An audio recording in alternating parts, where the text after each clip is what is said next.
Bonsoir donc à toutes et tous. Eh bien, écoutez, ravi de vous retrouver ce lundi soir pour faire un nouveau point météo concernant un petit peu l'évolution attendue pour ces prochains jours. Parce que là, globalement, jusqu'à dimanche, on va être dans une semaine transitive. On va dire qu'on va tout simplement revenir un petit peu plus au normal de saison au niveau des températures. Alors, on va même repasser localement même en dessous.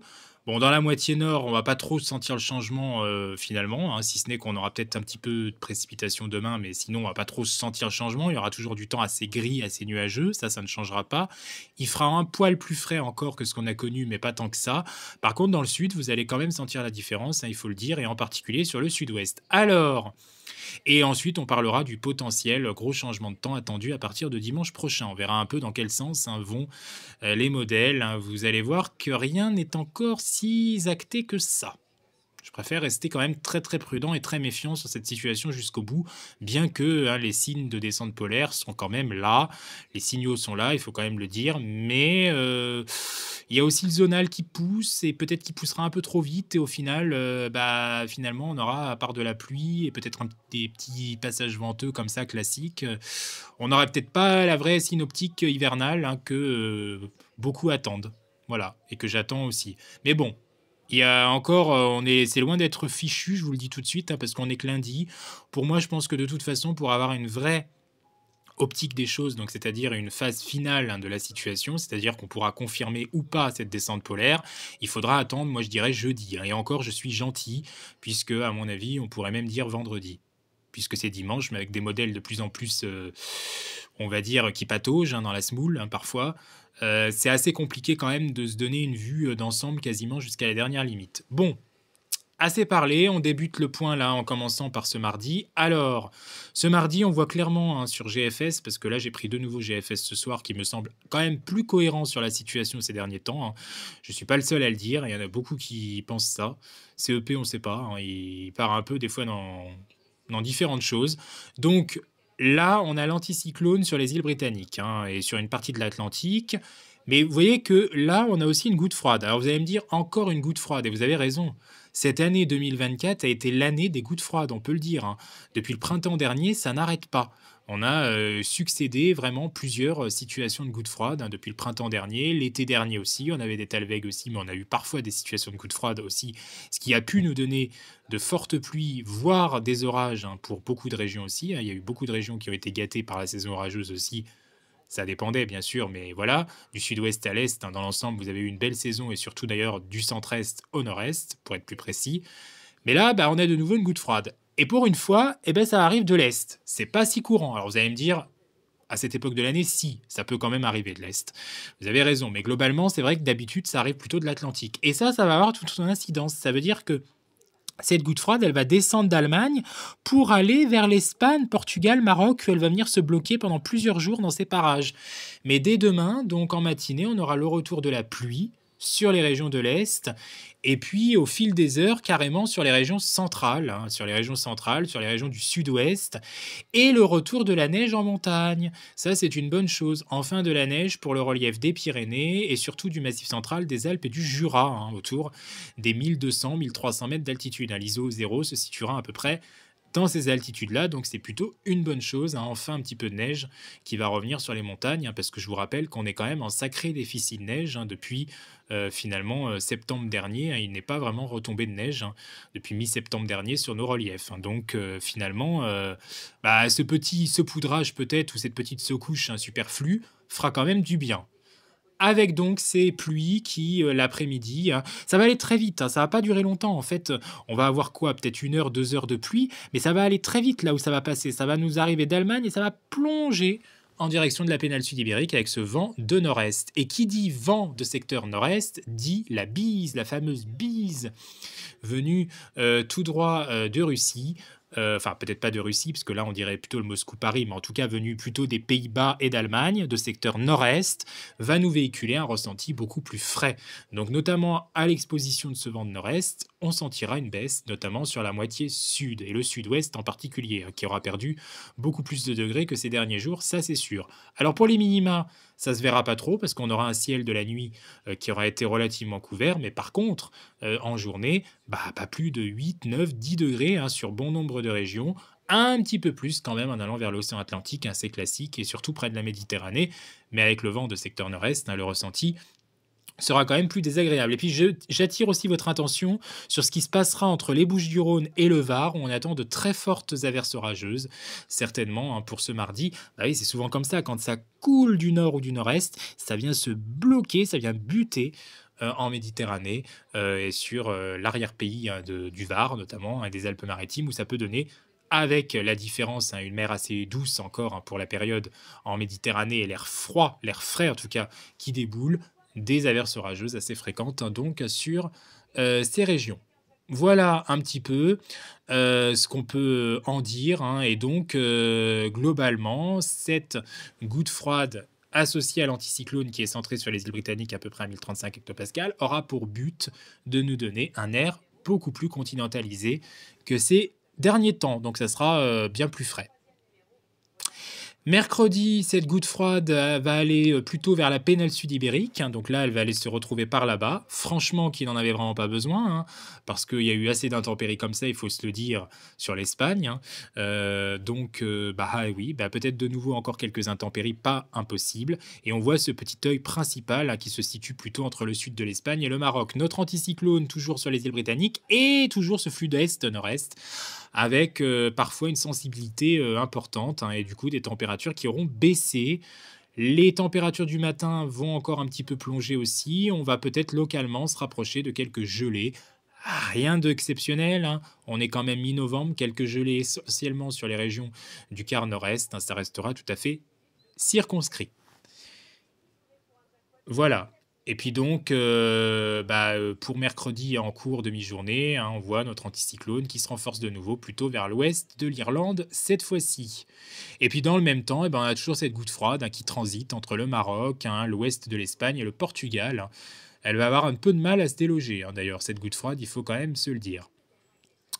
Donc jeudi, finalement peu de différence, un peu de changement, c'est-à-dire qu'on aura toujours beaucoup de nuages bas dans la moitié nord, et oui, ce sera le retour des nuages bas qui se dissiperont ou pas, d'ailleurs, pas sûr. Bon, comme on aura un petit flux de secteur est-nord-est, peut-être qu'on aura quand même une chance d'éclaircie l'après-midi. Toujours cette goutte froide qui va rester bloquée, nichée, pendant plusieurs jours entre le Portugal et plus exactement sur les Açores, hein, à 1010 hectopascales.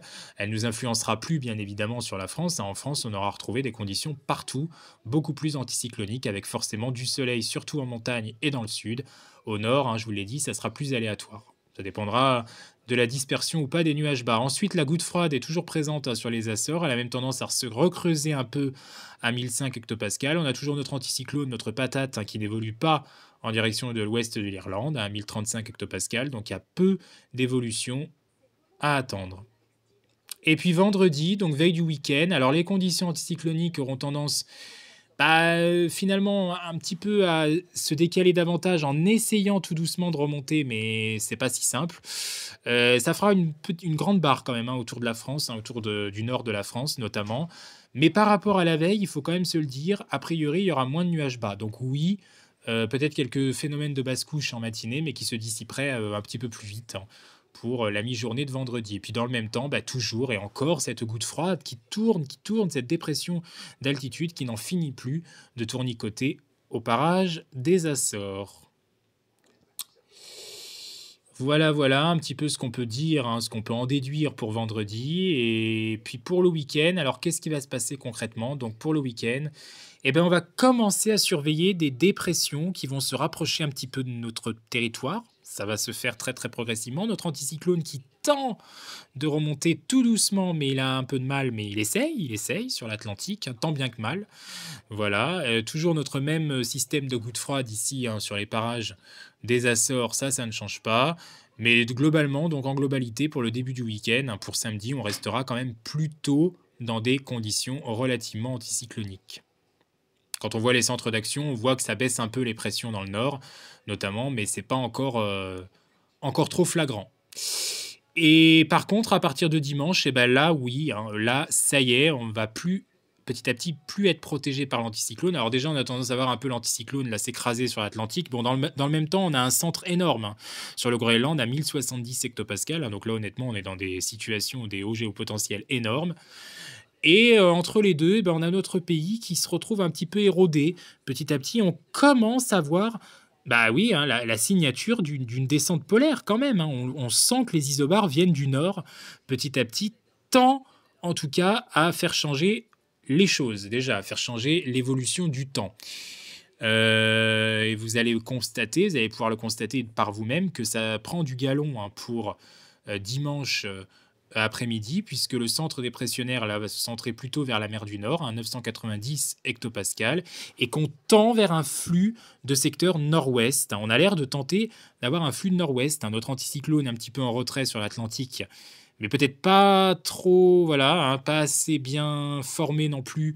En tout cas, pas assez ici, moi je trouve, hein, pas assez au milieu de l'Atlantique pour véritablement nous donner peut-être un flux plein nord, mais quoi qu'il en soit, on serait dans quelque chose quand même d'assez frais, d'assez maritime, qui commencerait tout doucement à influencer la moitié nord. Ça serait très progressif, hein. Vous voyez qu'avec les isobars, ça se met en place très progressif. Et j'ai presque envie de vous dire que c'est d'ailleurs plutôt un flux d'ouest, hein, dans la moitié nord dans un premier temps. C'est pas encore vraiment un flux de nord, et au sud, on est encore protégé par des géos potentiels un peu plus hauts. Voilà un petit peu ce qu'on peut en dire. Et puis pour lundi, alors la fameuse descente polaire, est-ce qu'elle est toujours vue ou pas? Bah, c'est limite. C'est assez limite, hein. Honnêtement, ça se joue à pas grand-chose, ça se joue, mais c'est encore limite. Moi, ça me plaît pas trop, comment GFS voit la situation. Ça me plaît pas trop, ça ne me plaît pas trop. Il y a quelque chose qui me plaît pas. Voilà, dans cette, cette situation. C'est pas assez nord, hein, ça coule pas assez, sur notre pays, je trouve, donc ça sera à voir, bien sûr. On va pas dire tout de suite que c'est perdu, hein, voilà, on est que lundi, hein. De toute façon, on va quand même vers un changement de situation météo, mais est-ce que vraiment on aura pile cette descente polaire chez nous? C'est encore compliqué. C'est encore compliqué, c'est pour ça que moi je pense qu'il faut quand même attendre vraiment jeudi, voire vendredi, hein, pour avoir vraiment une situation beaucoup plus fiable. Alors, tous les modèles ne sont pas comme GFS, hein, je tiens quand même à le dire, hein. Il y a encore des modèles qui sont plutôt encourageants, mais GFS, il y a quelque chose qui me gêne un petit peu. Il y a quelque chose qui me gêne encore un petit peu, je peux pas vous dire que ce que c'est réellement, hein, mais il y a un truc qui quoique là, à partir du vous voyez? Alors ça pourrait peut-être être un peu retardé, hein, c'est possible aussi, hein, c'est possible que ça soit un petit peu retardé, mais ce qui est chiant dans cette situation, enfin excusez-moi de le dire comme ça, mais ce qui est ennuyeux, on va dire, c'est que plus c'est retardé, franchement, hein, plus ça a de chances d'échouer. Voilà, il faut quand même se dire la vérité, parce qu'au début, c'était vraiment prévu à partir du 17, voire même du 18, et là, on a tendance à voir que finalement, ça serait plutôt vers le 20. Apparemment, là, oui, on aurait quand même un temps beaucoup plus frais, hein, voire même froid qui se mettrait en place, mais le 20. Donc, moi j'ai peur. J'ai peur encore, hein, jusqu'au bout. Je suis méfiant sur cette situation, même si effectivement les modèles sont quand même très confiants, enfin partent dans une optique plutôt de confiance, hein.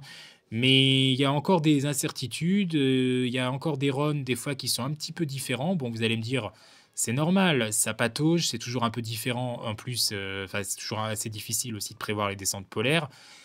Mais j'aimerais pas que ça fasse comme ça a fait la dernière fois, hein, finalement, où on aurait dû avoir une descente polaire quasiment à Halloween et en fait, il s'était rien passé. Au final, on a eu un flop monumental aussi. Et puis bon, il y a plein d'exemples comme ça. On pourrait reprendre justement la période 2021, hein. Hier, Mathis en parlait, hein, Météo 37 en parlait dans son live. Donc il y a comme ça plein d'exemples, hein, qui font que des fois, on est un petit peu dubitatif. Bon, après, honnêtement, à partir du 20-21, on a quand même des choses, hein, qui ressortent. Mais faut voir. Faudra voir comment tout cela évoluera et puis on sent quand même que le zonal peut pousser les choses aussi. Donc c'est un peu pris en sandwich, hein, la situation. Après, on ne sait pas trop comment tout cela va évoluer et je pense que de toute façon, ça sert à rien d'aller plus loin.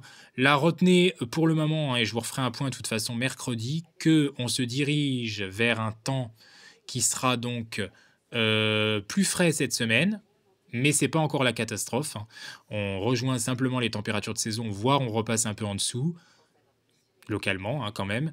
Et puis ensuite, par contre, c'est vrai que ensuite, à partir du 20, il y a une possibilité de descente polaire qui serait plus franche, mais qui est légèrement décalée, vous voyez, par rapport à ce qui était vu au début. Ça veut dire qu'on partirait d'un flux un peu ouest au départ, notamment au nord, pour aller ensuite vers un flux de nord à nord-ouest, hein, soit nord, donc en provenance de l'Arctique, ou soit nord-ouest un peu plus maritime. Mais donc, il faudrait attendre peut-être que le 20. Donc, faut pas que ça recule plus, quoi. Parce que plus ça va, plus ça recule, et plus ça recule, et plus vous savez que ça a des chances d'échouer, hein, dans la situation aussi. Donc ça restera à préciser. Pour le moment, on va pas partir perdant du tout, hein, on est loin encore de que ça soit perdu, hein, bien au contraire. Donc cette semaine, semaine transitive avant un temps, je vous l'ai dit, possiblement beaucoup plus agité à partir du 18-19 novembre. Ben, on va dire que c'est vraiment à partir de là que les choses pourraient davantage bouger sur la France, et peut-être que vers le 20, on aurait vraiment notre fameuse descente polaire, hein, de quelques jours au moins sur notre pays, ce qui serait vraiment bien appréciable, hein, pour beaucoup d'entre nous. On verra la durée, bien sûr, hein, et puis l'extension géographique. Mais a priori, il y aura beaucoup de régions, hein, si c'est pas dit, si c'est pas les trois quarts qui seront touchés. En tout cas, la moitié nord, hein, déjà, et l'est, ça c'est sûr, hein. Souvent, dans ces descentes polaires, vous êtes les premiers, on est les premiers à être concernés. Donc voilà, j'en ai fini avec ce point. Merci à toutes et tous de l'avoir suivi. N'hésitez pas à vous abonner, hein, Julien Dumont, bien sûr, hein, ma nouvelle chaîne YouTube, pour ceux qui ne le savent pas encore. Et puis n'hésitez pas à liker, à partager un max, hein, sur Facebook, sur YouTube, ça me fait très plaisir. C'est à la fois pour le référencement, bien sûr, de ma chaîne, hein, pour me permettre d'être un peu plus connu, finalement, comme l'ancienne chaîne, finalement, où j'avais quand même plus de 500 abonnés. Et puis également pour le référencement de la communauté et de toutes les personnes, hein, comme moi, qui continuent encore dans des points météo réguliers et le plus précis possible. Voilà, parce qu'on vous alerte, hein, le plus précisément possible dans les choses, que ce soit dans les moins bonnes, dans les bonnes. Là, c'est pareil, hein, si ça n'avait pas lieu, on vous le dira. On vous le dira soit en post communautaire, on vous le dira soit en point météo, hein. De toute façon, on est toujours le plus précis possible, hein. On essaye, en tout cas, par tous les moyens du bord, hein, malgré des modèles qui sont assez compliqués maintenant. Voilà, bonne soirée à tous, merci pour votre fidélité. Et à mercredi pour un nouveau point. Je vous retrouve mercredi.